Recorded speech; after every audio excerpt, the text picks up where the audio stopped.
Natalie Brooks pushed through the glass door of Riverside Cafe, her canvas messenger bag heavy with portfolio samples she desperately needed for her 11 o'clock meeting. The Seattle morning was typical, gray skies threatening rain, and the cafe hummed with the energy of ambitious professionals, grabbing their caffeine fix before diving into another demanding day. She had exactly 45 minutes to review her design proposals one more time, the ones she hoped would finally land her the contract with Orson Media Group. Her fingers trembled slightly as she approached the counter. This meeting meant everything.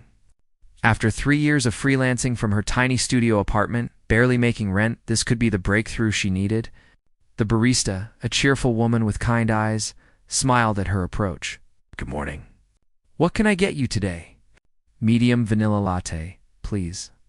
"And one of those blueberry muffins?" Natalie tried to sound confident, though her stomach was twisted in knots of nervous anticipation. While waiting, she found a small table near the window and carefully removed her portfolio from the bag. The designs represented months of work, countless late nights fueled by instant noodles and determination. Each page showcased her evolution as a designer, from her early experimental phase to the polished, professional work she produced now. The Collision Natalie Vanilla Latte. She stood quickly, perhaps too quickly, and that split second of haste changed everything. As she turned toward the pickup counter, a tall figure moved in the opposite direction, coffee cup in hand, attention focused on his phone. The collision was inevitable.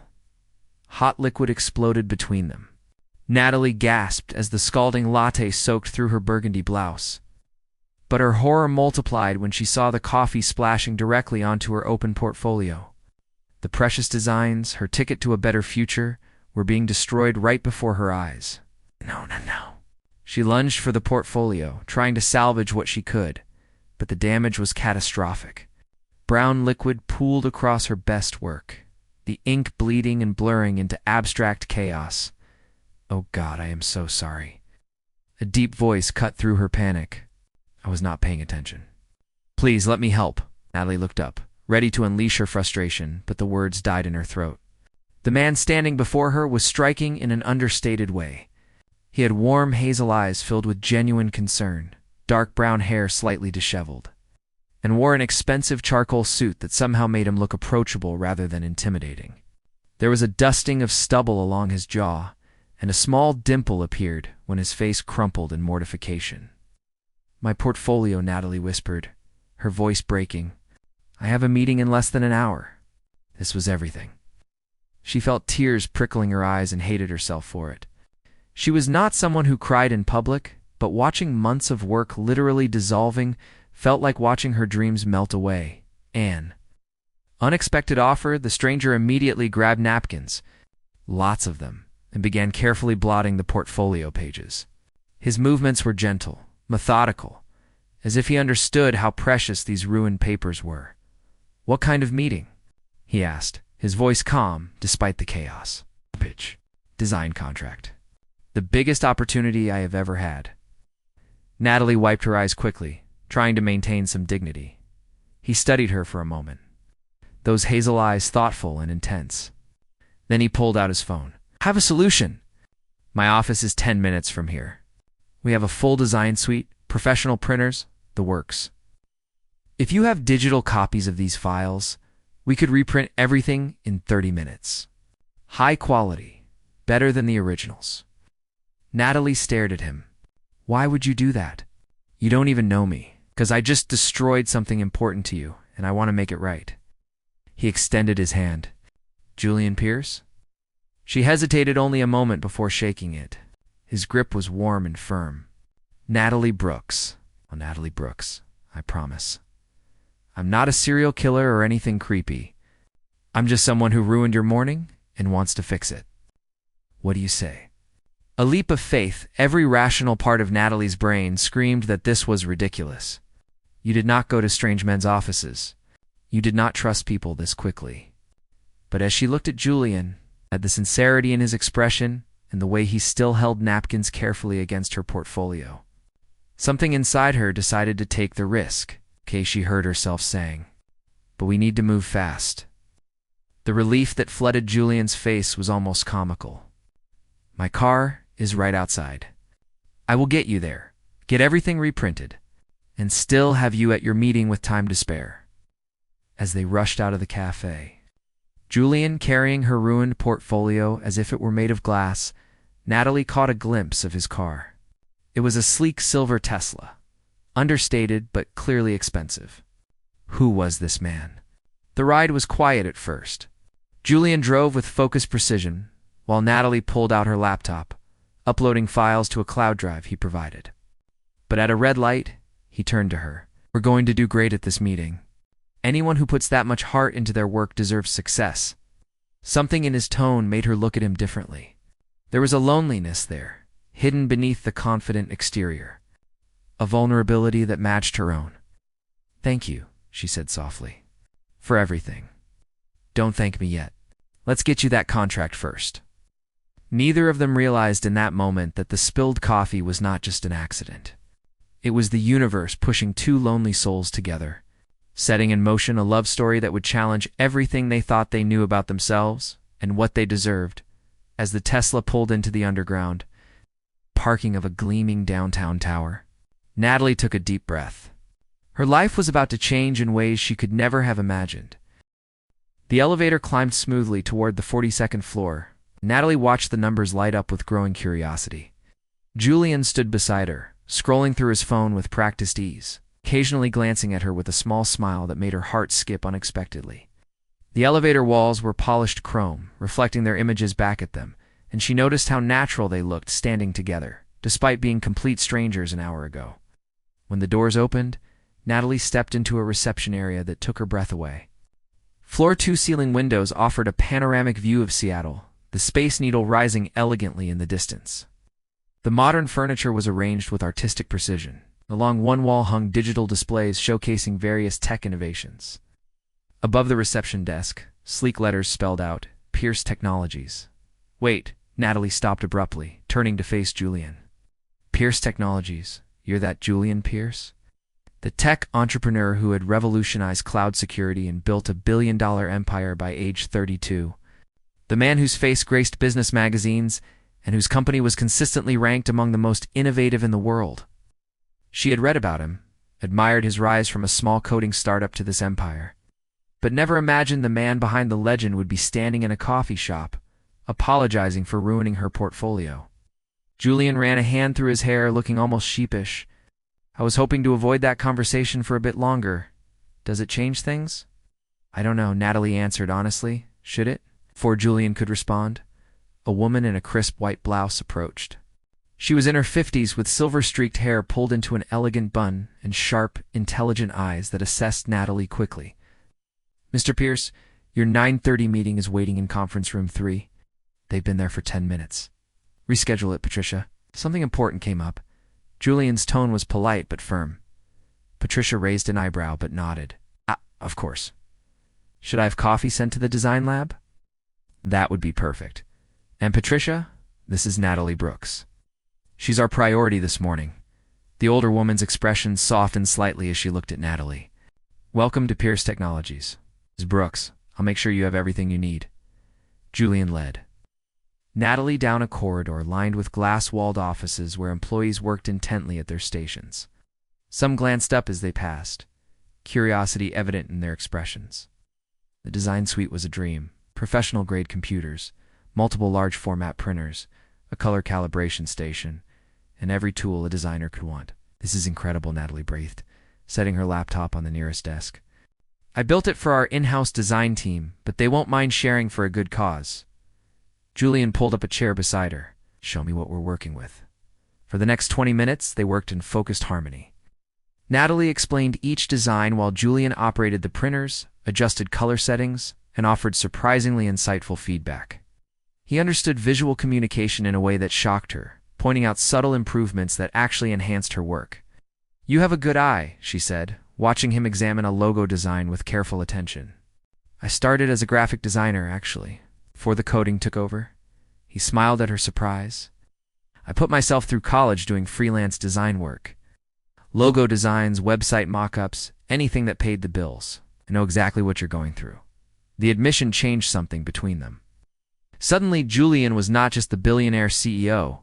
He was someone who understood the struggle, the late nights, the fear that your work might not be good enough. "Why did you switch to tech?" Natalie asked as the final pages emerged from the printer, crisp and perfect.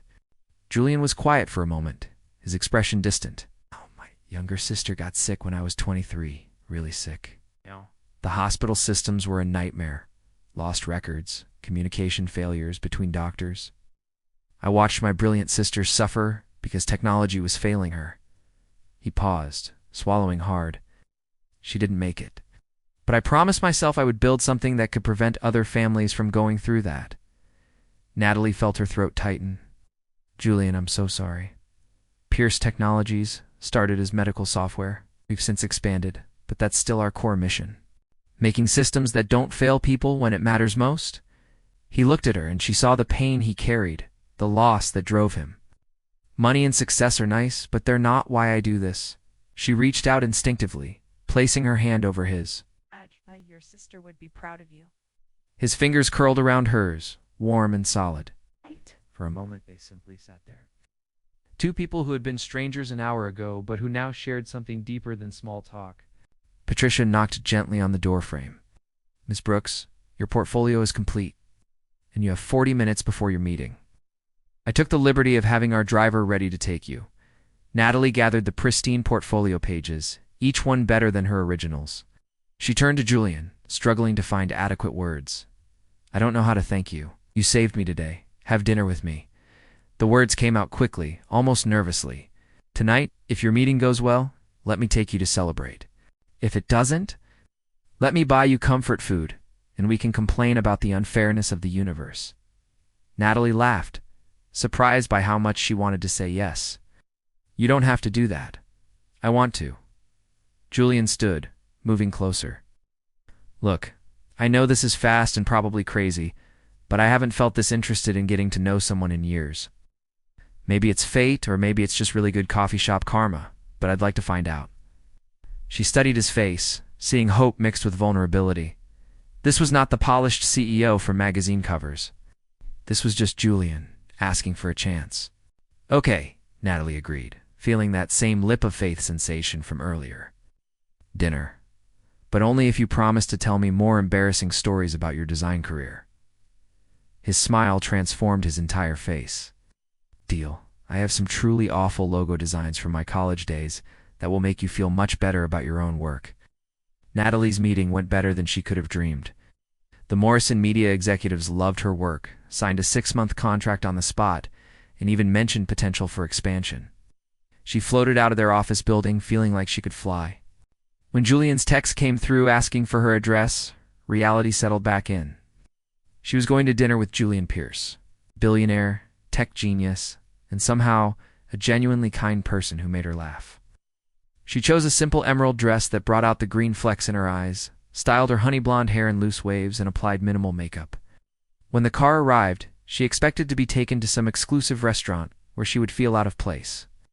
Instead, they pulled up to the Seattle Art Museum. Julian was waiting outside, no longer in his suit, but wearing dark jeans and a fitted navy sweater that made him look younger, more relaxed. When he saw her, his expression shifted to something that made her blush. "You look beautiful," he said simply. "I thought we were having dinner." "We are, but first, I wanted to show you something." He offered his arm, and she took it, feeling the solid warmth of him through the sweater. The museum was closed to the public, but the doors opened for them immediately. A private curator greeted Julian by name, and Natalie realized he had arranged a private viewing. They wandered through galleries filled with stunning artwork, but Julian kept gravitating toward the contemporary design exhibits, pointed out techniques, discussed color theory, and shared stories about pieces that moved him. His passion was infectious, and Natalie found herself seeing familiar artwork through fresh eyes. "This is why I loved design," Julian said as they stood before a massive, abstract installation. "It's the perfect intersection of logic and emotion.